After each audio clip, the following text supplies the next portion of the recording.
Hinahanap niyo daw ako. Bakit niyo alamin sa sindikato?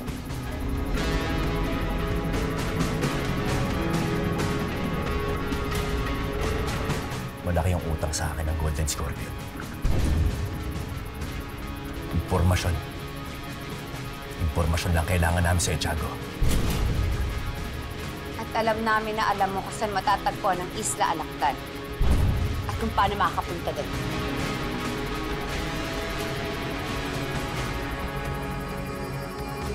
Bakit ko naman sasabihin sa inyo?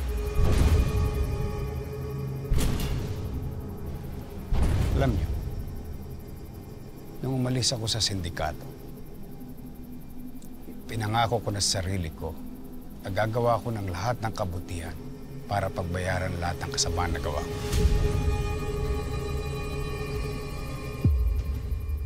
Kaya inubos ko lahat ng buhay ko upang pagnakawan ng mga mayayaman na maibigay sa mga mahihirap. At sa mga gawain ko nyo, nabuo ko ang grupo nito.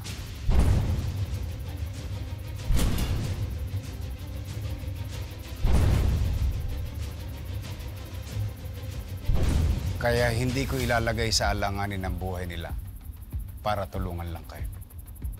Pero papaano mga inosenteng buhay na damay ng sindikato?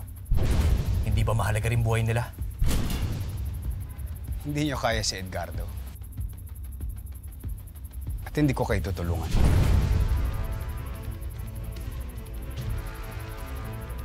Siya nga pala. Madilim na. Dito na kayo matulog.